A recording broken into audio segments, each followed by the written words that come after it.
ba serviteur oyo ba na kata ba église na ba sali ou bien ba chrétien au ba na kata ba église ba na intimité na Nzambe te parce que vivre en communication na Nzambe te moi ba la inspirer na oyo maître na biso sa Yesu alors na biso te ba ko la inspirer na ba sentiment ou na ba plaisir na bango yango moni que diable aye ko s'incarner na kata na église à travers ba prédication moko boye.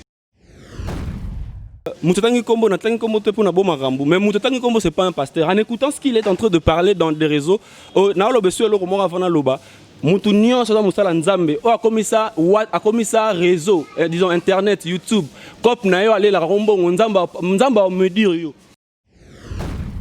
motivation à motiver Batu du fait de dire aux gens batara pona via mutu batara virgule est-ce qu'on est amaté oh non 40 ans na ba para on na katikate wana maté. On a maté, attention, on a 40 ans, on a la place mortée. Effectivement, je ne refuse pas. Après avoir prendre au besoin, enfin, et que et là, nous sommes avertir le loco. Jésus revient bientôt. Les gens pensent que Jésus revient bientôt, c'est un slogan. Parti politique. C'est la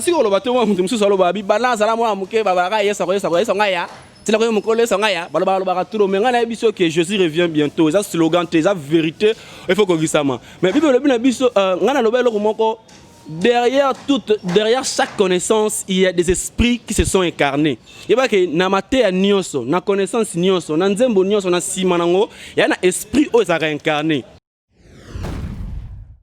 Mesdames et messieurs, bonjour, bonsoir, tout dépend à l'heure à laquelle que vous nous suivez.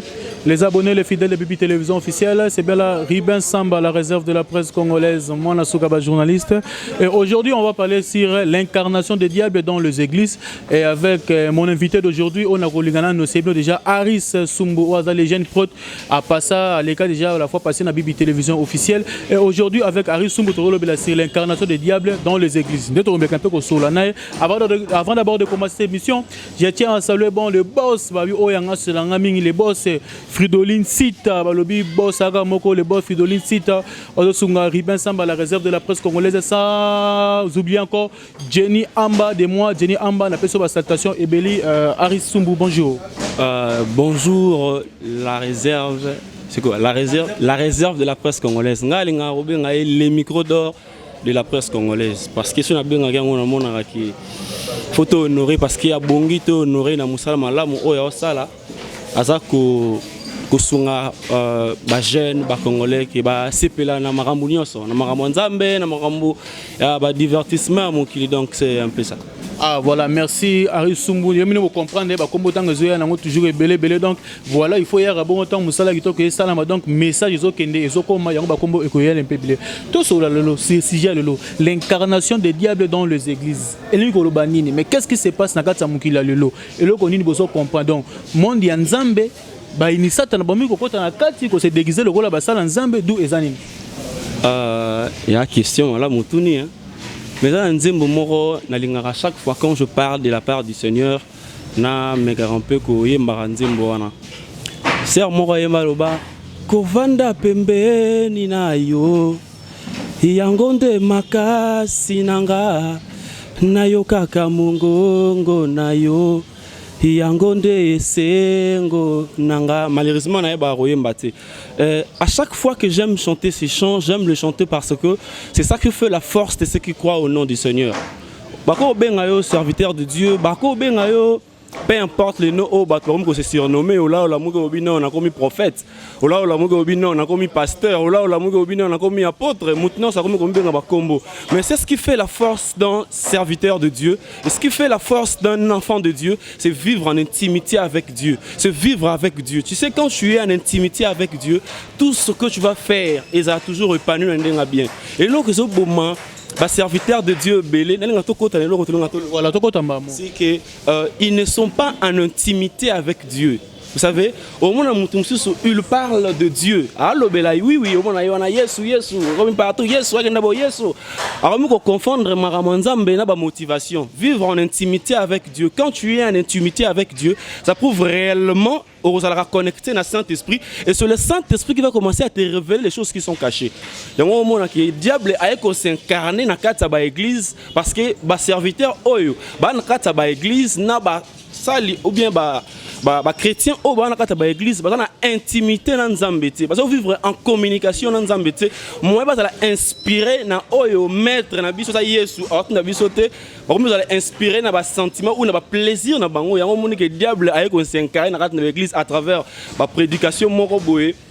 Je ne sais même pas quoi dire. Donc, c'est un peu ça. Donc, le diable est venu s'incarner dans les églises à travers de faux enseignements, à travers des choses aux alliés vraiment utiles pour les enfants de Dieu. Donc, il se prétend être appelé un homme de Dieu, il se prétend être appelé un enfant de Dieu. Or, en réalité, ce n'est pas un enfant de Dieu. Mais il faut couvrir dans l'église, bâton de belé. Mais les gens assurent autant qu'on va commenter, mais prochainement, on assure. Tu autant qu'on va commenter, révéler ce qui est caché. On préfère parce que son lobby sur intimité, dans Nzambe direction, on doit comprendre de l'okomoko. Donc, dans tout et pour tout, il faut te référer à la Bible. La Bible est la parole de Dieu. Parce que la Bible, c'est le colonna, c'est écolique. Mais celle où les alainiques, il y a toujours parole de Dieu. Exemple, moi, on a copié ça. Comment on a attendu là-bas, comment on a bangalo, comment on a dit exemple, moi, il y a pasteur Nabiso, pasteur John. Ou après ça, moi, toli à péter quoi. Moi vite fait parce que dans Nzambe mingi trop de versets bibliques, ba moni que c'est réalisé à travers ba toli à péter pasteur John peut-être ba mona que ya on MTP ça makam. Est-ce que on a pesa mabe? Est-ce que mututangi on a pasteur, azara pasteur? Mais nous te bien qui ça. Oh, azara pasteur c'est un motivateur. C'est un motivateur. Au mais si tu vas passer ba terre dans l'église les appelle toujours motivation. Non, il y a une différence entre enseigner et motiver les enfants de Dieu. Au moni mututangi kombo na tangi kombo te pour na bo marambu, mais mututangi kombo c'est pas un pasteur. En écoutant ce qu'il est en train de parler dans des réseaux, na lo beso lo ko avant loba. Mutu nyonso za musala nzambe o akomisa réseau disons internet YouTube cop na yo aller la rombo nzamba me dire yo parce que tant eza que ote abana nzambe vérité ote abana nzambe vérité te okomisi makambo nzambe le roi cop na po lire ngo c'est ça libumu nao. Or Jésus revient bientôt bo foot et loro bo sala wana mutu kan kombo na ce n'est pas un pasteur. On a 5 ministères. Okay. Faut savoir dans le ministère à pastorat doctorat et autres. Et ce pasteur, est-ce que vous savez le rôle d'un pasteur? Le roi a un rôle non, je ne suis pas. Moi j'ai un ministère prophétique à moi. Je suis prophète. Si je dis j'ai un ministère prophétique, c'est quoi? C'est pas que je suis un prophète pour prophétiser la vie des gens. Voilà. Maman abino mutalia yo moni pas seulement na ya ko abino mo simanda ko mutalia yo tenga na pour prophétiser pour ça pour la vie des gens. Je suis là pour prophétiser le royaume des cieux, montrer les gens comment laisser le péché, comment laisser ce monde. Éviter nyonso o eko nuire vie à mutu mais o la ça mutu chemin à royaume des cieux. C'est ça. Au moins, jamais la Bible musakoli morote o bakomi na Bible a sakola ka batu ke non koko na bino passe au moins na ozaka na mboko ne muta lokaka yo eza boete. Na zongo muke pona koloba ke non o pasteur wana ligara na ba chaîne YouTube comme ça cop na e parce que asala da publicité comme da cop na e eza prédication te eza motivation. À motiver batu. Du fait de dire aux gens batara pona via mutu batara virgule. Est-ce qu'on est amaté? Oh non 40 ans naka ba parent on na kaskate wana maté.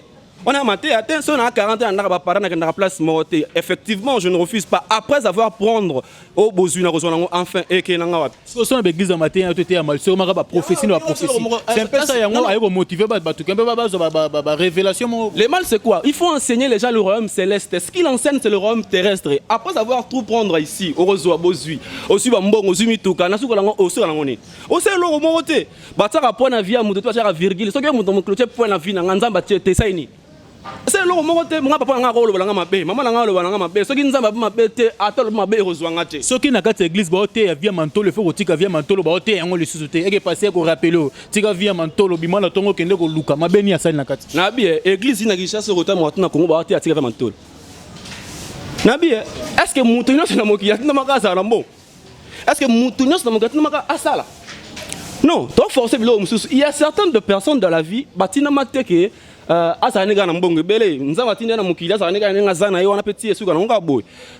enseigner les gens le royaume terrestre.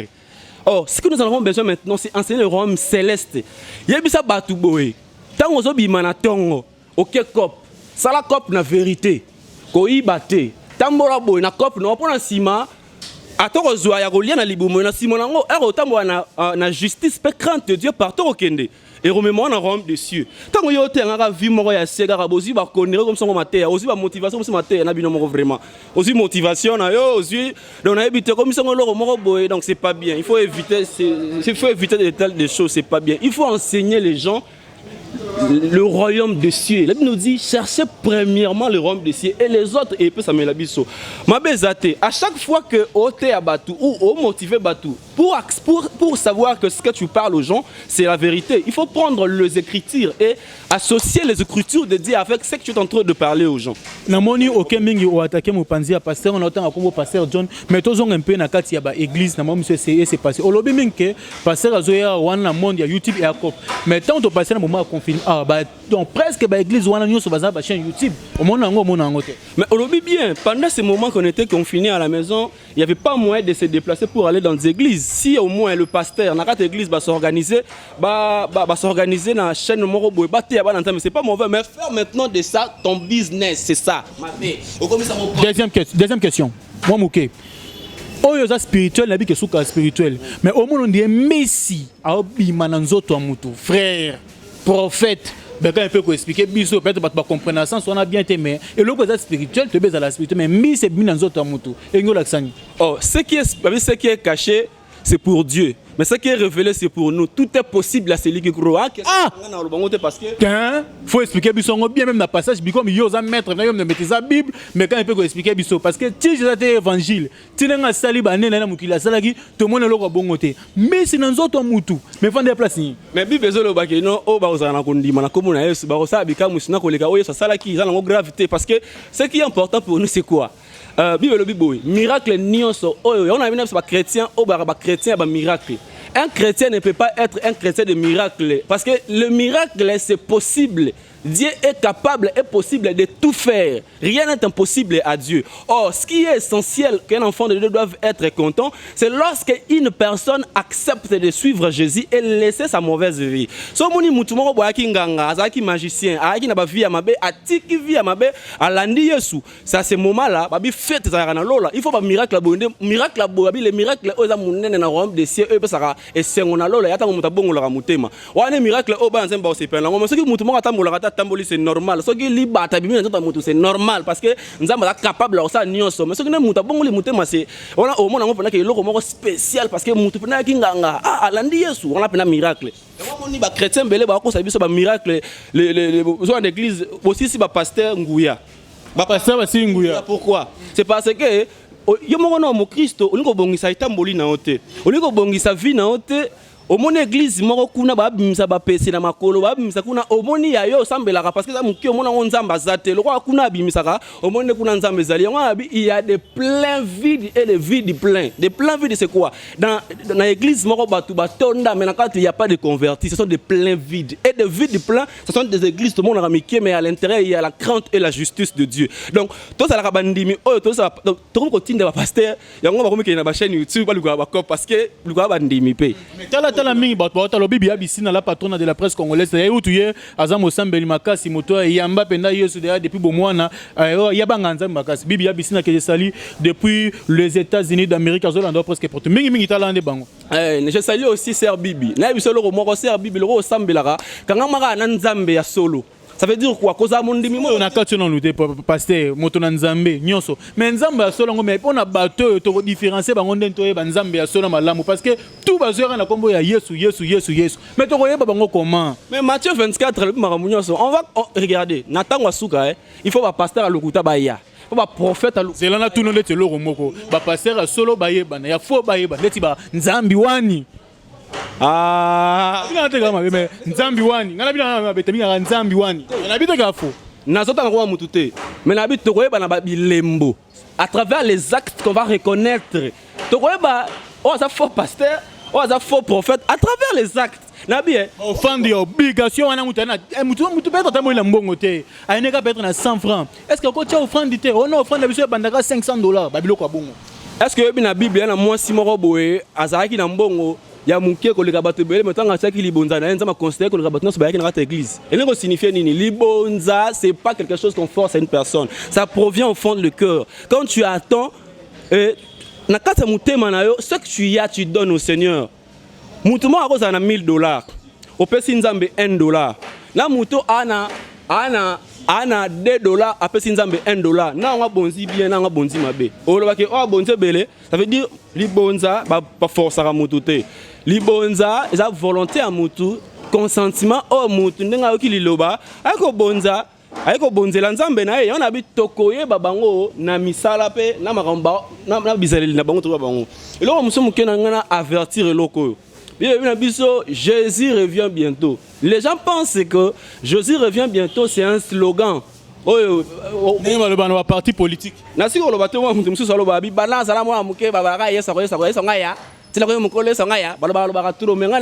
Jésus revient bientôt. C'est un slogan, c'est la vérité. Il faut que ça. Mais derrière chaque connaissance, il y a des esprits qui se sont incarnés. Il y a que namate a nyoso, na connaissance nyoso, na nzembo nyoso, na simanango, il y a un esprit qui est réincarné. Vous comprenez? Ça veut dire une église moko, un enfant de Dieu qui a vraiment le Saint-Esprit. Quand tu écoutes les enseignements, quand tu vois même la personne qui t'enseigne, liboulou moko boezala bien, te ce qui ça m'a bien, je ne sais pas. Liboulou oezala bien. Bien. Lorsque tu reçois les enseignements d'un faux pasteur, d'un faux prophète, sache qu'il te transmet toute une vie. Parce que lorsque nous prêchons aux enfants de Dieu, lorsque nous parlons de la part du Seigneur aux enfants de Dieu, nous transmettons toute une vie aux enfants de Dieu. On ne peut transmettre que quelque chose qui existe en nous. Parce que je n'ai pas l'argent. Donc pour te donner l'argent, il me faut avoir de l'argent pour te transmettre de l'argent. Donc un pasteur, un prophète, il faut faire de sorte que tu sois l'exemplaire de ce que tu enseignes aux gens. Tu enseignes la vie, la pureté aux gens, mais toi-même tu n'es pas exemplaire de la pureté. Et ce que tu vas transmettre, ça sera que la vie que tu as. On ne peut donner ce qu'on en avons, ce que nous en avons. Il y a des locaux, on peut s'en aller. Il faut s'en aller locaux pour payer ces locaux. Donc on a besoin d'anzam, il faut parce que on a tout sans les savoir, tout on a arche sans les savoir. Vous comprenez? Tout on a arche sans les savoir. Mais il faut qu'on a arche mort bien pour que tant ou de lige aussi là. Tobi m'appelle la place à bien. Voilà, je vous rappelle, il s'appelle Aris Soumou, l'un des serviteurs de Dedo Gaza. Mon sali nanzambe nakati ilanga nkolo parce que nakati ilanga nkolo basali baale. D'ailleurs, écoute parce que lukande basali. Chiri tolema et zalabia ko tapé nakati ya conseil nanzambe ozalbe via batibo, via ba légende, via banini et futara eloko moko te. Brador, mon ami personnel balobi, liboko moko ya talo, mingi to to kota nakati ilanga nkolo, conseil la kolo ngari ben samba la réserve de la presse congolaise na sali la nzambe pe na ndima nzambe Nzambe existe parce que ma maman à moi Ariette Maloko Alexandre Kanzela Nzambe buta bota mananga kino lelo na ko bara toujours ko sela Nzambe via impudicité via loyenge ya kosimba kisi nga loba ke ngape na mona na yeba ngote ngape na ninga mo pena ya fumu na bao makambo ya ali na yeba vraiment biloko wana te. Et voilà, je tiens à saluer bon ma petite sœur à moi Voldi Samba qui me suit André de quelque part.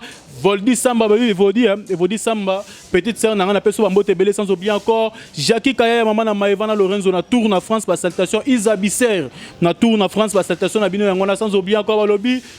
Fidolis, babi Fidolinsita, babi Mutambongo et belé donc, aussi Maribin Samba la réserve de la presse congolaise Azala. Tant on a pas Fidolinsita, Chikitole, ma caméraman, patron, c'est Kana Brador. Bon, c'est parce que babi bloque.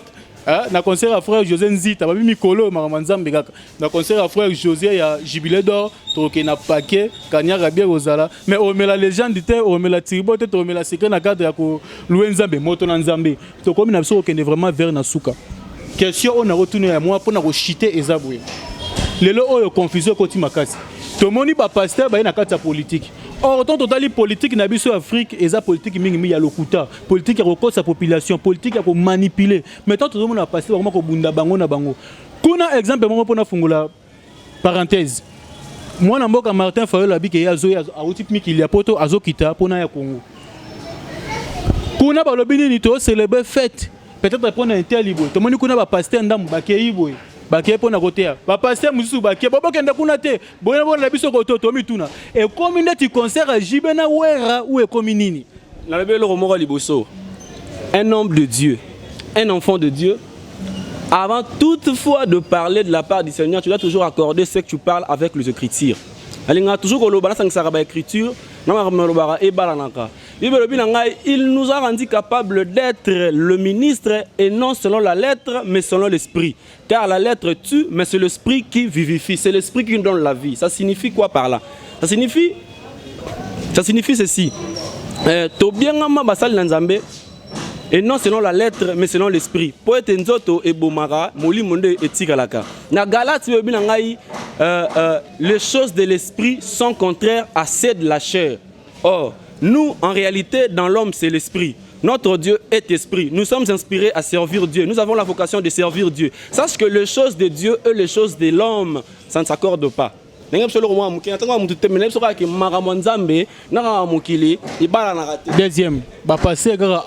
collectif il faut représenter Zalaka Bo, Moko Azo représenter la pasteur Nyonso. Les pasteurs Tony Kafuta Tomboki, pourquoi les choses de l'esprit sont contraires à celles de la chair.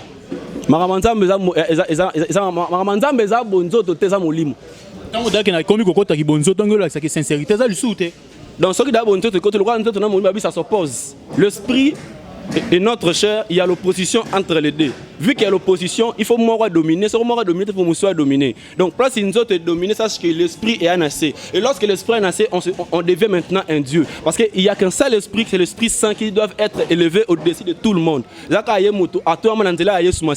Donc, côté, parce que dans ma vie, il ne partage pas la gloire de sa gloire et la gloire terrestre. Ça veut dire lorsqu'un homme de Dieu commence à avoir des envies pour élever la gloire terrestre, sache qu'il est déjà à côté de la gloire céleste.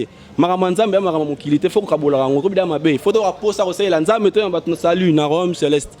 Arissoumou, nous sommes arrivés à la fin. Quelques dédicaces pour boucler l'émission. C'est que je parlais d'abord aux enfants de Dieu, repentons-nous, car Christ revient bientôt. Ce ne sont pas des slogans, mais c'est la vérité. Parce que je suis à solo. Bon, moi, il y a un moment difficile, un moment de confinement, et qui par laquelle les chrétiens font la conscience, les chrétiens ne peuvent pas positionner pas dans bango. Il y a toujours des sites à répondre à quelques questions de loin. Et je profite de saluer aussi mon père, Vincent Soumbu, parce que je suis le fils d'un juriste. Vincent Soumbu, je salue mon papa, je salue ma maman. Pelundinga, je salue toute la famille Soumbu, Glad Soumbu, Fortune Soumbu, Melchi Soumbu en direct de Brazzaville. Je salue Baninga Nanganyos, Willpower Foundation, Jean-Marc Chikaya. Je salue tout le monde qui me connaît, Bénédicte Namakaraj Kanyali en direct de Mbandaka. Je salue tous mes amis, je salue tout le monde qui me connaît. D'accord, merci Ari Soumbu. Moi aussi je tiens à saluer papa Vincent Soumbu, ma maman, moi, Pelundinga, Bambote Nabine Angwana. Sans oublier encore ingénieur Xavier Makwebo Babi, l'ingénieur le plus frais au Yassim Bagaribin, que la réserve de la presse congolaise, ingénieur Xavier Makwebo Nabi, Régine Angès Nelenga contact. Pour na batubana pour sababe ngayo tout na éviter ce qu'on peut ça. So lingmo rejoindre ngai taper sur Instagram ASB Prod. La plateforme à téléchargement nyonso yango wana numéro na ngai zali plus 243 81 41 88553 plus 243 81 41 88 plus 243 81 41 88 553. Voilà, nous sommes arrivés à la fin. Merci Chikito ma caméraman patron. Merci Brador, mon ami personnel. Et sans oublier encore maman Sabrina Nyangombe, Balobi Moissan Koyazan, le poussière de général vainqueur Mayala, Balobi Moissan Koyazan, le Meka Ozika. Sans oublier encore maman Ariette Maloko, maman Béatrice Mbo, que je salue. Sans oublier encore. La réserve de la presse congolaise, je suis arrivé à la fin. Aimé Samba, Belit Samba, Sarah Diva. Balobi la capricieuse de la presse congolaise. Bambote Nabino Angwana, en tout cas, Jenny Amba, Botika l'a toujours branché na Katia, Bibi Télévision officielle. Bye.